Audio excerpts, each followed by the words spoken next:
Amén. Bueno, mi nombre es Elvio Ruiz y me toca esta primera hora. Estoy muy agradecido por la oportunidad que se me da.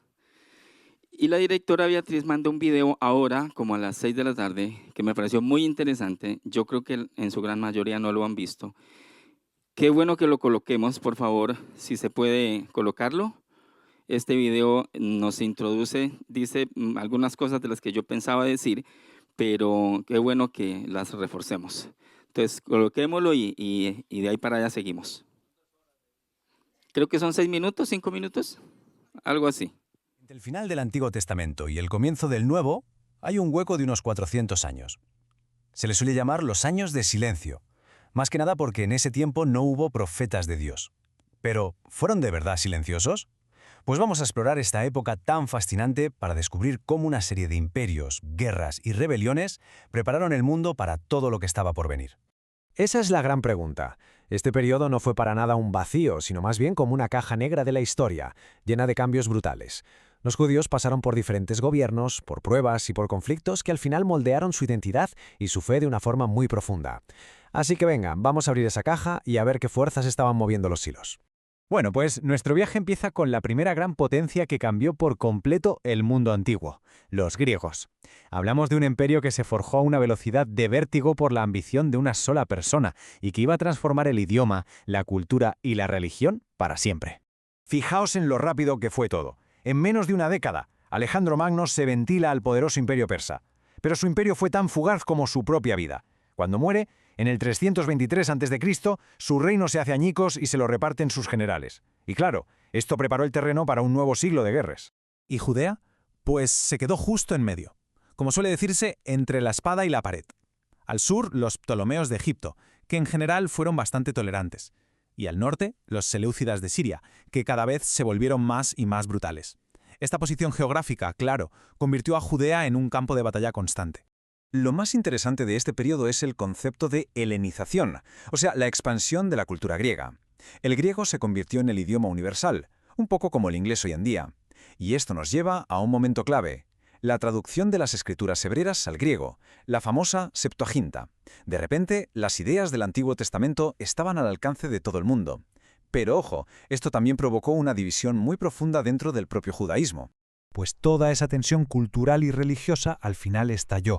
Ahora entramos en el corazón de la historia, la lucha de los judíos contra esa helenización forzada, una batalla a vida o muerte por su propia supervivencia, tanto espiritual como cultural. Y toda buena historia de rebelión necesita un villano, ¿no? Pues en esta es Antíoco Epífanes, un rey seleucida que llegó al poder en el 175 a.C. Su crueldad y su obsesión por erradicar la fe judía fueron la chispa que encendió una de las rebeliones más famosas de la antigüedad. Antíoco fue directo al corazón del judaísmo, corrompiendo el cargo religioso más sagrado que existía. Primero, quitó de en medio al sumo sacerdote legítimo, Onías, y luego, ni corto ni perezoso, vendió el puesto al mejor postor. Llegó incluso a duplicar el precio para sacar más tajada. El liderazgo espiritual de la nación, de repente, estaba en manos de corruptos. Pero la cosa no quedó ahí. Creyendo que Judea se había rebelado, Antíoco desató toda su furia sobre Jerusalén, mató a miles de personas, esclavizó a otras tantas y en el colmo de la profanación entró en el lugar santísimo del templo y se llevó todos sus tesoros. Aquí está la clave de todo. Antíoco no quería solo el control político, quería la aniquilación cultural y religiosa. Prohibió las prácticas judías más importantes, quemó sus textos sagrados y profanó el templo de la manera más ofensiva posible, dedicándolo a un dios pagano.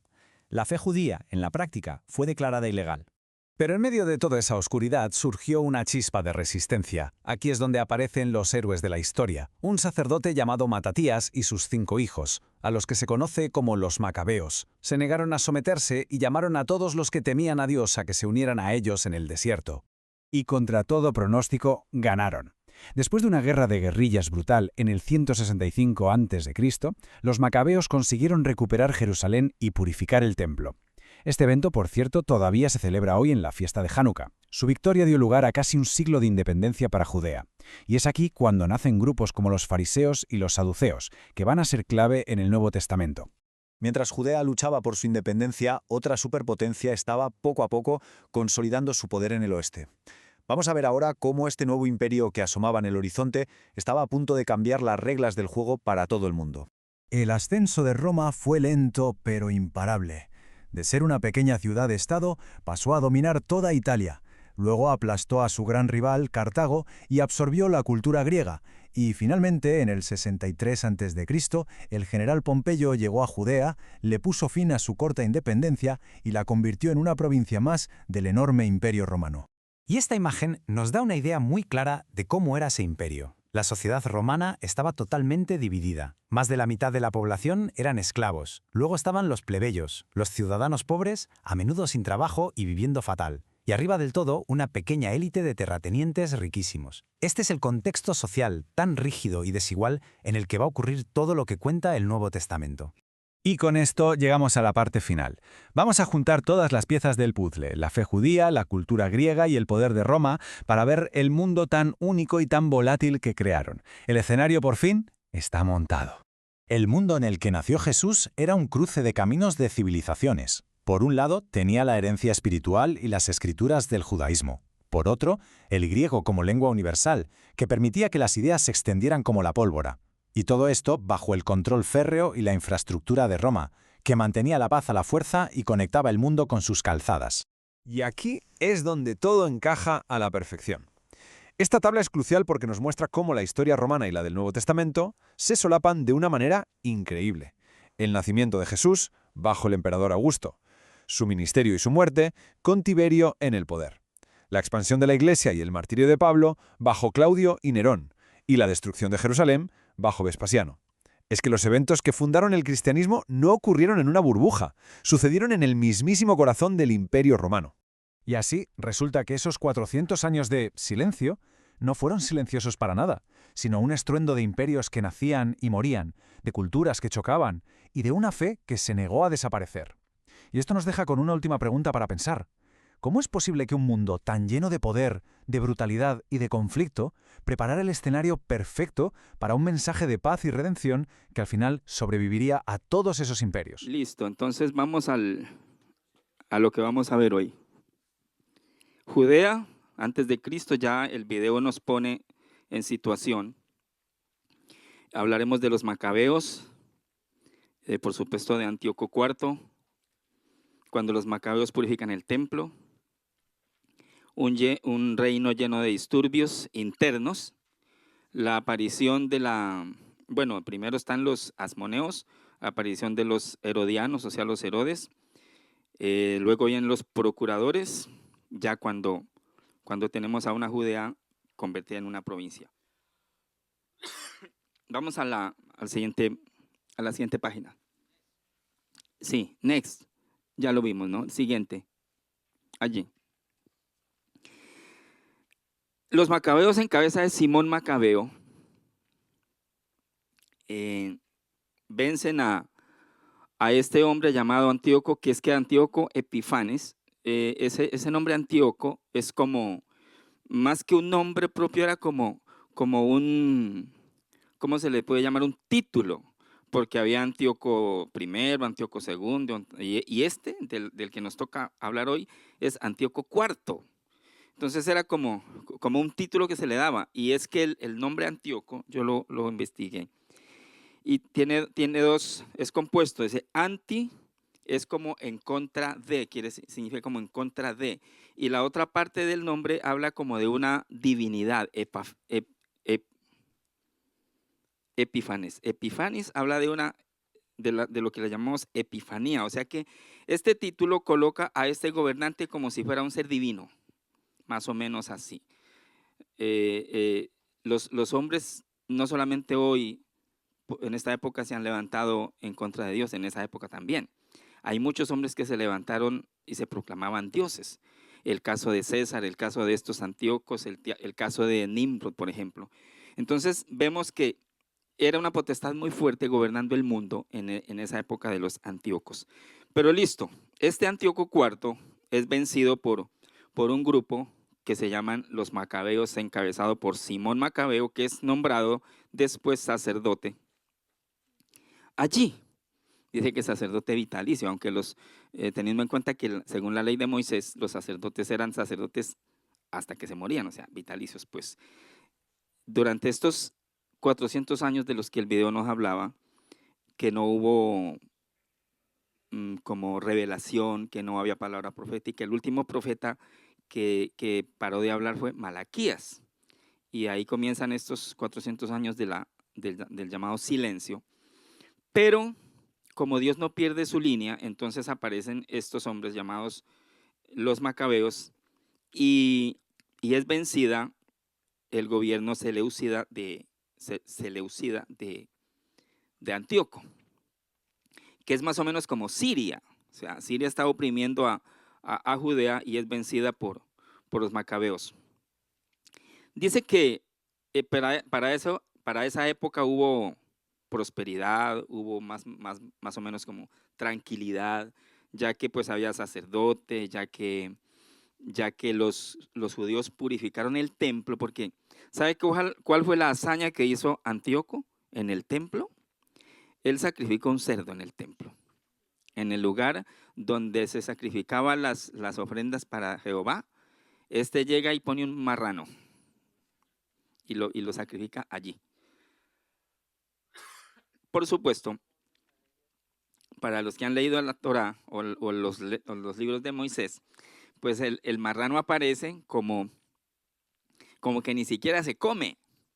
Entonces, sacrificar un marrano en el lugar donde se sacrifican los animales para Dios, pues era la afrenta más terrible contra la ley judía, contra la ley de Moisés, contra todo lo que ellos habían guardado siglos atrás. O sea que este tipo viene y aplasta y destruye de frente la ley de ellos, Antíoco. Entonces dice que los judíos purificaron el templo. Esto más o menos aproximadamente, pues, tampoco podemos decir que es fijo, pero aproximadamente los años que nombró el video, 170 y algo a 130 y algo, suceden estas cosas antes de Cristo. ¿Listo? Vamos a la siguiente. También dice el material, y lo comprobamos, que una de las características de Judea en esa época no tanto eran las guerras externas, sino las guerras internas, como si fueran guerras de familias, porque nos damos cuenta que Simón Macabeo es muerto por su yerno, dice el material. La historia dice que su yerno Ptolomeo, que tenía origen egipcio tal vez, bueno, allí hubo un paparazzi que le tomó una foto al cerdo sacrificado por el Antíoco Ahí está el marrano en el altar y ardiendo. Eso es como para recrear nosotros la noche de hoy. Había un dron ahí rodeando y ¡pum! Le tomó esa foto ahí por accidente. Simón Macabeo muere a manos de su yerno y así se da inicio a la dinastía de los llamados asmoneos, porque primero estuvieron los macabeos. Estas cosas las encontramos también en los libros apócrifos de la Biblia que se llaman, hay uno que se llama Primera y Segunda de Macabeos. Ahí encontramos gran parte de estas cosas contadas que no están en la Biblia versión Reina Valera, sino en Biblias como la Biblia Dios habla hoy, la Biblia del oso y otras Biblias de traducción de origen católico, si se le puede decir. Bueno, entonces acá aparecen otros personajes. Juan Hircano. Juan Hircano, sobreviviente de este problema de Simón, se zafa y vuelve al poder y da inicio a la dinastía de los asmoneos. Pero muerto Hircano queda Aristóbulo, dice. Este Aristóbulo es recordado por su comportamiento también brutal, porque dice que metió a la cárcel a su mamá y a sus hermanos, con el fin de quedarse él gobernando solo, ¿no? Claro, eso no solamente hoy por hoy se ven esas cosas, en aquella época se veían esas cosas y peores, ¿cierto? Entonces, Aristóbulo pues también muere, su viuda se casa con Alejandro Janeo y sigue la dinastía y siguen los disturbios internos y las irregularidades que están sucediendo en ese momento llegan a oídos de Roma. que Roma está pendiente como, no sé si aquí se conoce la palabra, atisbando, como a la expectativa, como observando la oportunidad de un país o de un reino tambaleante, sí, como al acecho de la oportunidad que se le dé para poder entrar y sacar ventaja, cosa que el video pues también nos dijo, ¿no? Entonces, siguiente. Vamos a tratar de ir un poco rápido para poder debatir algunas cositas. Aristóbulo II, ya ves aquí. Aristóbulo II le quita el sacerdocio a Hircano y entra en acción Pompeyo, ya. Interviene con Roma y coronan rey a Hircano. Ahí comienza a aparecer un rey, después de que los reyes se perdieron, en la época del rey que fue deportado a Babilonia, el rey Sedequías, que fue el último. Después de eso nunca más volvieron a haber reyes en Israel, porque los reyes fueron reyes de Israel y reyes de Judá, pero Israel es deportada a Siria y no vuelven, pero Judá es deportada a Babilonia y después de 70 años vuelven, pero cuando vuelven ya no coronan reyes, sino que ya son gobernadores, el caso de Zorobabel, el caso del sacerdote Esdras, el caso de Nehemías, y quedan ahí como este tipo de personas y el reinado queda congelado y ya no hay reyes. Pero aquí Roma coloca a este Hircano, lo corona rey. Entonces dice que hay una guerra civil, listo. Ya Roma interviene en esto de la guerra, pero aquí aparece en escena un hombre que se llama Antípater o Antípatro, Antípater. Y este tipo lo hemos colocado como, haga de cuenta, Diosdado Cabello. ¿Han oído hablar de Diosdado Cabello? ¿Diosdado Cabello? Bueno, Diosdado Cabello es el ministro de Defensa, creo que es de Venezuela. Algo así, que no es el presidente, pero es el que por detrás maneja hilos, manipula, mueve fichas y finalmente se hace lo que él dice, aunque el presidente era Nicolás Maduro. Algo así. Este Antípater no era gobernador, no era rey, no tenía un cargo grande, pero él tenía la capacidad de mover hilos, de mover influencias, y logra este Antípater de origen idumeo. ¿Cuál es el origen idumeo? ¿De dónde vendrían los idumeos? De Idumea, sí, correcto. Sí, pero los orígenes de Idumea vienen de otro lado. ¿Alguien nos podrá decir? ¿Perdón? Esaú, el cual es Edom, los edomitas. Entonces, Esaú, Edom, los edomitas, Idumea. O sea que este Antípater es de origen idumeo, pero con una astucia y una capacidad sin límites que detrás del trono mueve influencias para colocar a su hijo Herodes. Aquí ya comenzamos a situarnos en el punto de Judea en el mundo del Nuevo Testamento. Este Herodes es el que da inicio a la dinastía de los herodianos, pero viene de una familia idumea y es colocado como prefecto. ¿Qué es un prefecto? En Colombia no se usa ese término, prefecto. Sí está el cargo, pero no se usa casi, pero aquí sí. ¿Qué es un prefecto? Prefecto, perfecto no, sino prefecto. Un prefecto es alguien colocado en una posición de liderazgo, con una capacidad, con una autonomía, con cierta autoridad para ejecutar cosas bajo una supervisión mayor, pero tiene un cargo ahí. Entonces es como un encargado, como un gobernador. Es un prefecto. Entonces este Herodes comienza como prefecto en Galilea. Este Herodes, hijo de Antípater de origen idumeo. Para que tengamos esto en cuenta. ¿Dónde es que estamos? En el Guerras Internas. Listo, coloca su hijo Herodes como prefecto. Ahí se termina la dinastía asmonea para comenzar la dinastía herodiana. Siguiente página. Esta dinastía asmonea termina con el último que se llama Antígono. Ese Antígono, pues su periodo de gobierno pues no fue muy largo, fue más bien corto. Listo, entonces centrémonos en Herodes.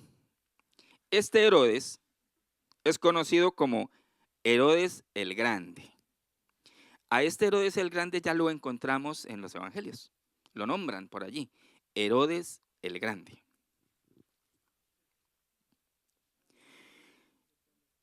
Y nos damos cuenta allí, para que lo meditemos mucho, y es que cuando Dios hace la promesa a Abraham y le dice, reyes saldrán de ti, y también le promete a David, y viene la promesa de que el Salvador del mundo, que el Rey de Reyes y Señor de Señores del linaje de David, ¿cierto? Y que reinará. Eso era lo que decía la profecía.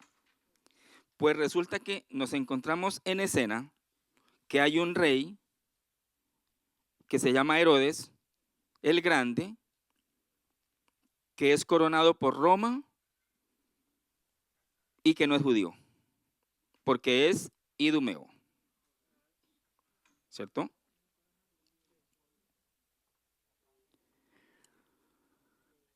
Este Herodes es puesto o impuesto más bien.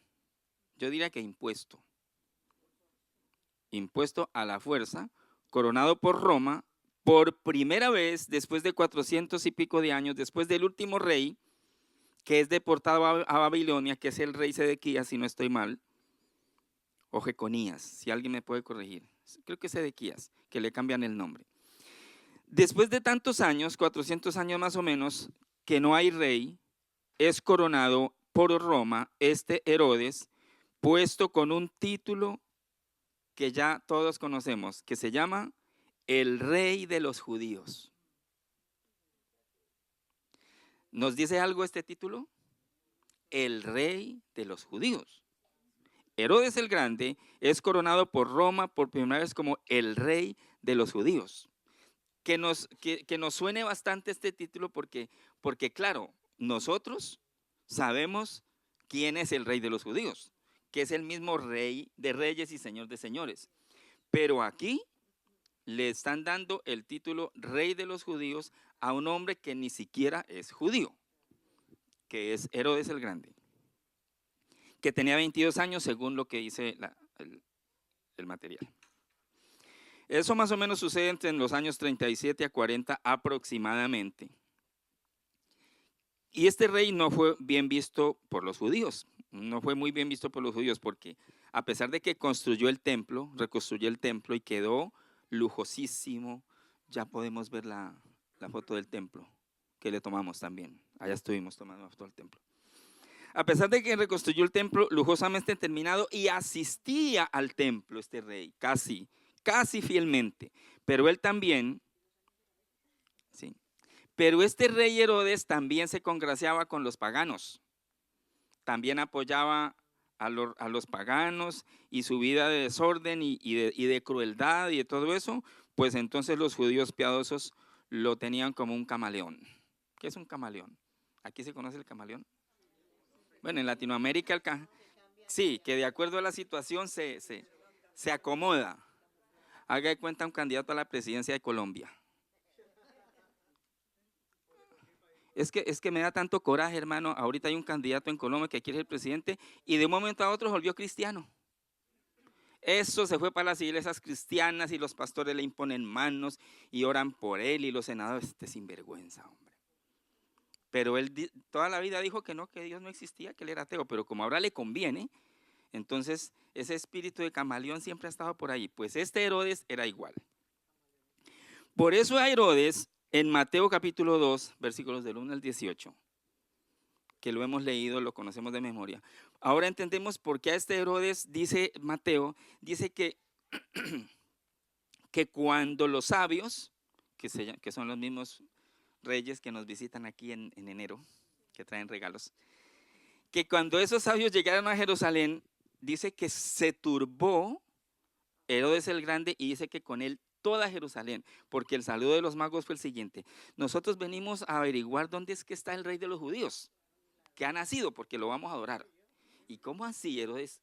Un momentico, pero hable conmigo. Mucho gusto, yo soy los judíos. ¿Cuál rey?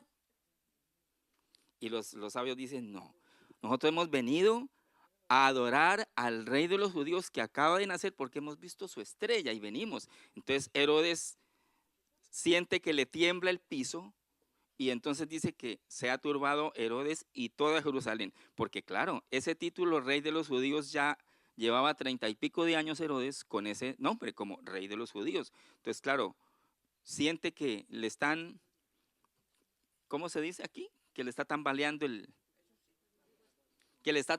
puesto al rey de los judíos, que es Herodes. Pero claro, lo que pasa es que el verdadero rey de los judíos acaba de nacer.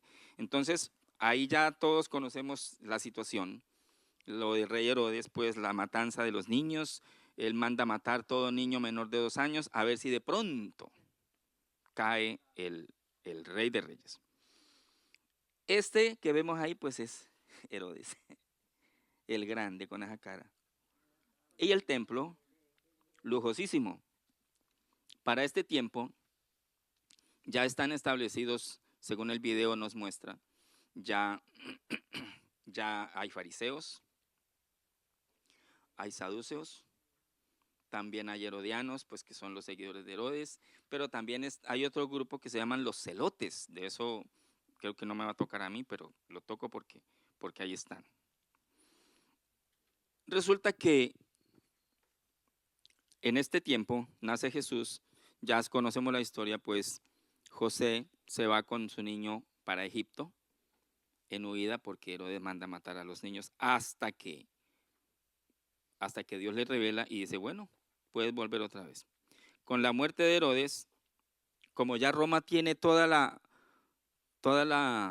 autonomía, por decirlo así, o gobierna o manda pues sobre Judea, entonces se divide en provincias en tres herencias. Se reparten la tierra, se la reparten entre los hijos de Herodes.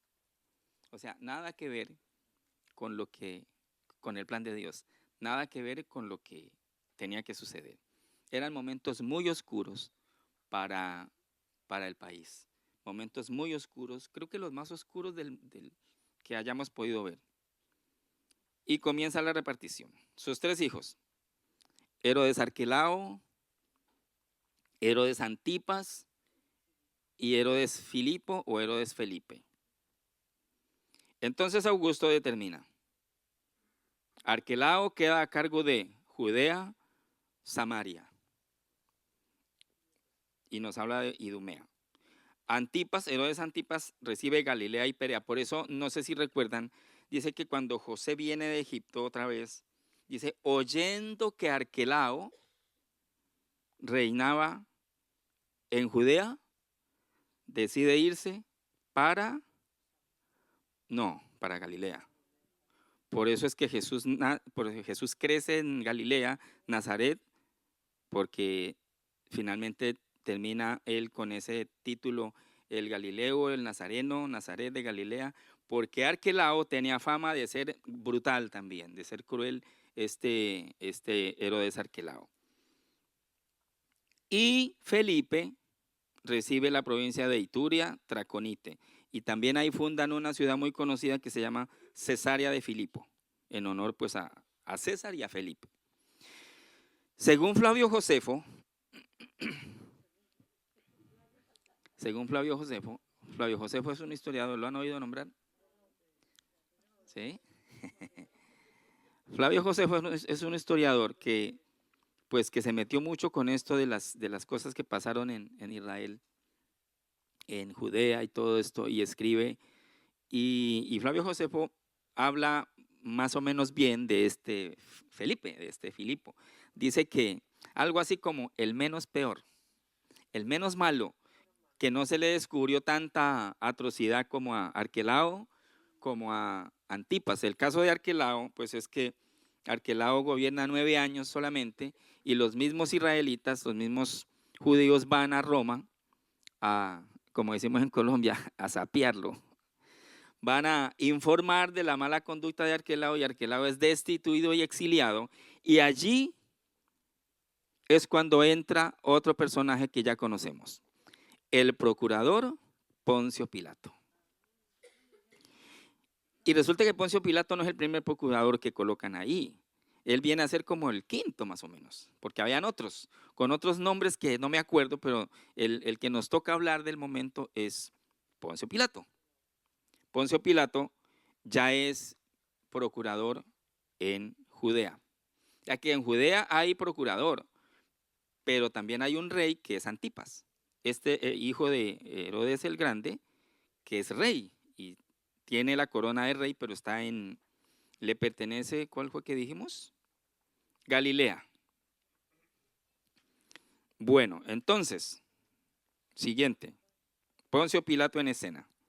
Dice que es más o menos el quinto procurador, aproximadamente estos años, como el 26 al 36. Se dan estos números, pero pues realmente es como una aproximación. Puede que sí, puede que no. A veces aparece como que el año sexto antes de Cristo o el año quinto después de Cristo. Hay como una pequeña diferencia de unos años ahí, pero pues eso es como una aproximación. Este Poncio Pilato, que no es judío, se enfrenta directamente a la revuelta organizada en Jerusalén, o la revuelta que se da en Jerusalén, a causa de un predicador.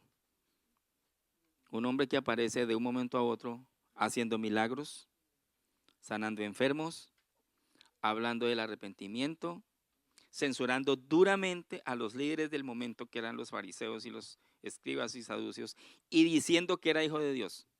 O sea, eso ocasiona un problema muy serio ya, porque el país está en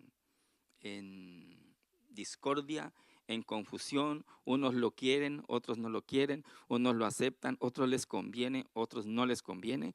Así es de que sucede el problema de que Poncio Pilato tiene que resolver el caso del predicador nazareno, que es Jesús de Nazaret. Entonces, aquí vemos a Jesús ante Pilato, precisamente. Esos dibujos también recreados, ¿no? Ese Pilato sentado en su silla y está Jesús ahí. Son los momentos más oscuros de la historia, en los que si Jesús hubiera nacido en el palacio, entonces hubiera tenido que ser hijo de Herodes. Entonces Jesús no hubiera sido judío, porque Herodes no era judío. O sea que lo que estamos tratando de dar a entender es que el trono de David no estaba ocupado por la descendencia de David, sino que estaba ocupado por un edomita, que era Herodes el Grande. Por eso el linaje de David se había ido, estaba tan lejos que estaba por allá en Belén. La descendencia de David estaba en Belén y ya eran personas que no tenían nada que ver con palacio, con reyes, ni con riquezas, ni con nada. Era un hombre normal que trabajaba en la carpintería, su mujer, una muchacha, y nace ahí. Porque así tenía que cumplirse, porque así dice la profecía y se cumplió. Entonces, sí. Herodes. Hablemos de Antipas. Lucas 13:32. Alguien que nos lea, por favor, ese versículo que me gusta tanto. Santo Evangelio de Lucas, capítulo 13, versículo 32. Alguien que lo lea con voz de trompeta.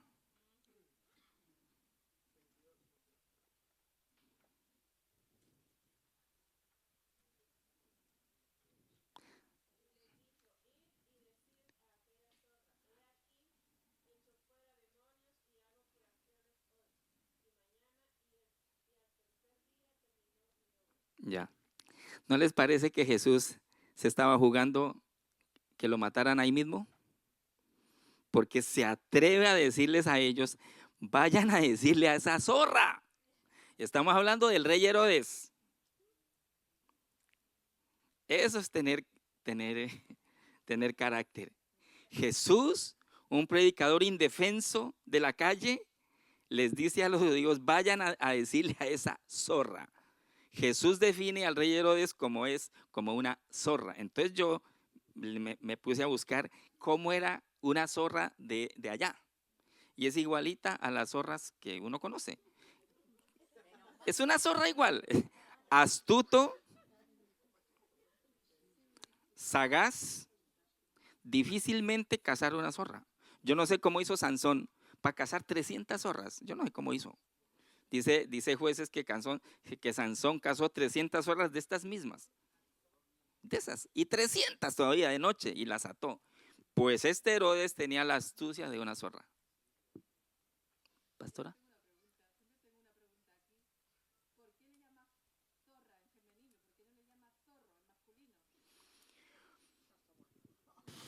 Siguiente pregunta. Pues la verdad yo no me detuve ahí. Pero el animal como tal, el animal aparece con el nombre zorra. Así sea macho, es como la hiena, por ejemplo. La hiena no aparece como hieno. El macho de la hiena es hiena macho. Entonces yo supongo, bueno, esto no es doctrina, ¿no? Pero yo diría que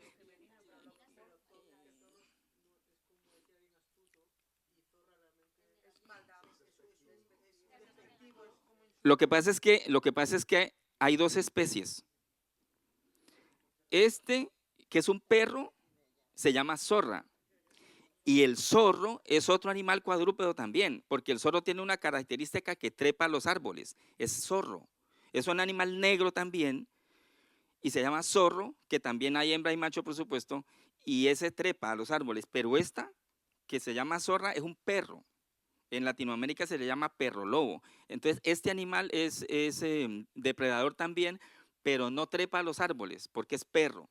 Mientras que el que se llama zorro, que hay en el Amazonas, en los llanos, todo eso, ese se llama zorro, pero trepa. Entonces, diría yo, pues, que sí es de tamaño diferente, sí. También es depredador, pero entonces este animal es conocido por su nombre zorra, no zorro. Pero bueno, igual, o sea, también la palabra zorro se le dice a un tipo cuando es zorro. Conclusión, Herodes era una zorra, según Jesús. Así le dijo Jesús y así quedó escrito. Díganle a esa zorra. ¿Sí?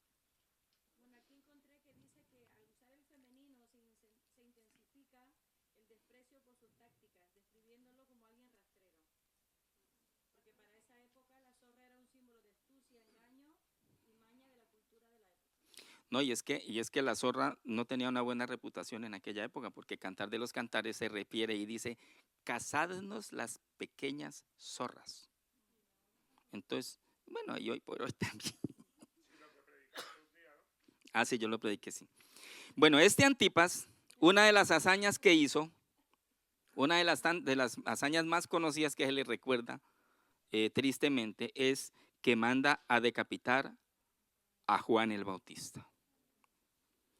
Dicen los evangelios, dice que Herodes Antipas amaba a Juan el Bautista y le temía a Juan el Bautista y temía lo que pudiera pasar porque dice que el pueblo tenía a Juan en alta estima, que el pueblo tenía a Juan por profeta.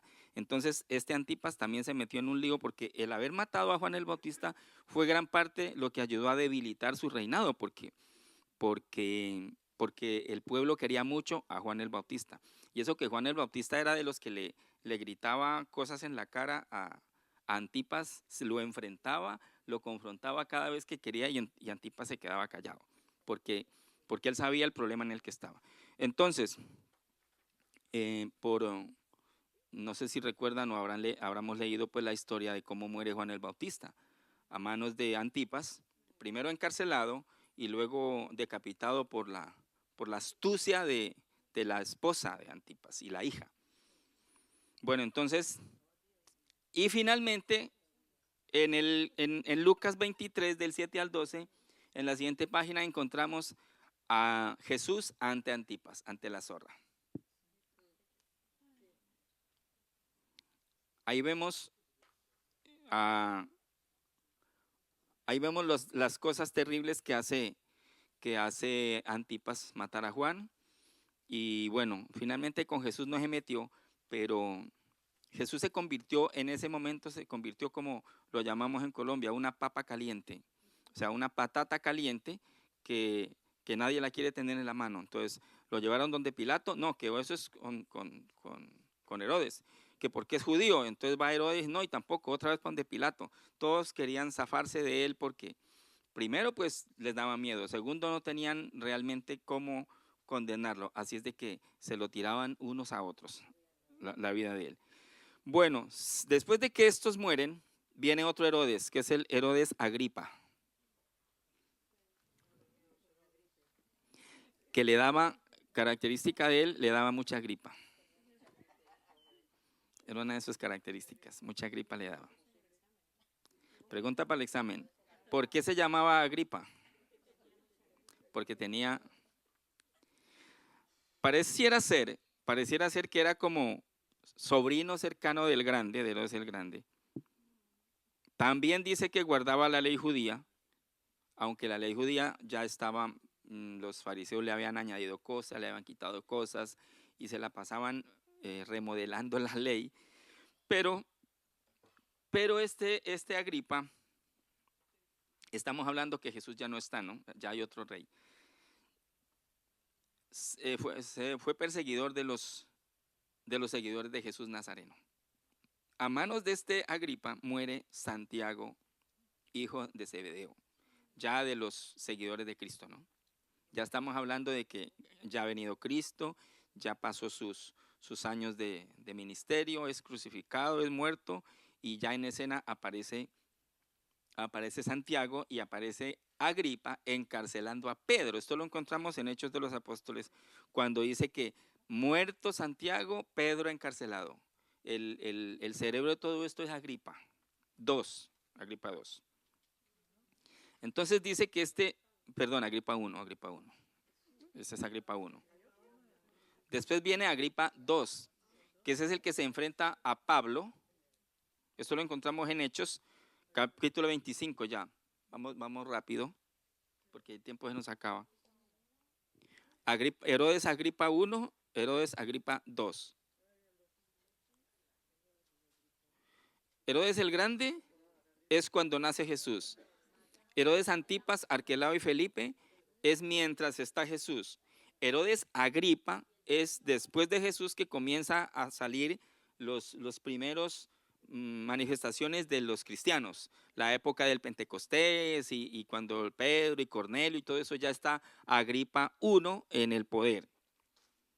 Después ese Agripa I, parece que no escribí lo que tenía que escribir aquí. Bueno, la muerte de este Agripa I, muere extrañamente, dice. Eso está registrado en Hechos, capítulo 12, versículo 21. Dice que parece que estaba en una conglomeración de gente y dice que de un momento a otro tuvo una enfermedad y que murió. Y la Biblia dice, lo relata Hechos, que murió comido por gusanos. ¿Lo han leído? Hechos de los Apóstoles, capítulo 12. Expiró comido por gusanos justo en el momento. Eso debe ser tenaz. ¿Ustedes han visto a alguien que muera así, que lo coman por gusanos ya? No, leámoslo. Alguien que lo lea. Hechos 12, 21. Aquí todavía tenemos 10 minutos. A ver, Raquel, ya que te paraste, lo puedes leer. ¿Sí? ¿No lo tenés ahí?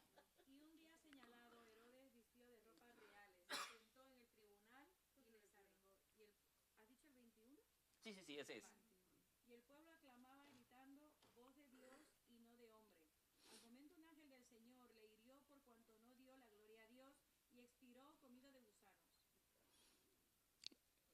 Lo lamentamos, así lo dice.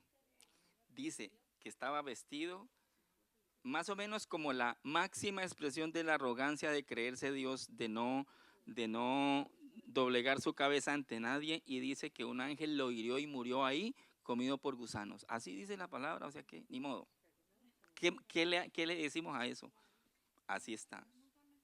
Eso es un caso como de película de terror, ¿no? ¿Perdón? el que se ensalza será humillado. Yo me leí un libro una vez que dice, el libro como que se llama En busca de la presencia de Dios, algo así. Hay un hombre que cuenta que estaban en un tiempo de adoración en una iglesia, pero ya en esta época, y que vino un rayo y partió el púlpito en dos. Eso, lo que no recuerdo es si murió alguien ahí, pero esas cosas suceden. Entonces a este Agripa murió de esa manera. Públicamente murió y fue comido por los gusanos ahí, como pura película de terror. Agripa I le pasa esto. Luego sigue el último Herodes, el Herodes Agripa II. No, el que de los gusanos, Agripa I. El de los gusanos es Agripa I.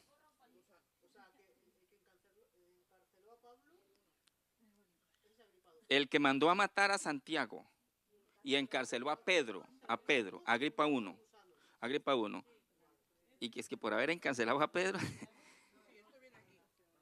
ese es el siguiente Herodes después de Antipas. Recordemos, a veces uno se confunde con los nombres. Y los nombres que están en la Biblia a veces se repiten. Hay gente que cree que Juan el Bautista escribió el Apocalipsis. Hay gente que cree se ponen a buscar a Abacú por allá cerca de Filemón. Busquemos a Abacú y Filemón, Tito, Hebreo, no, Abacú, es el Antiguo Testamento. Entonces, Herodes el Grande es el primer Herodes que aparece, coronado como rey de los judíos. Luego vienen tres hijos que son Herodes Antipas, Herodes Arquelao y Herodes Felipe.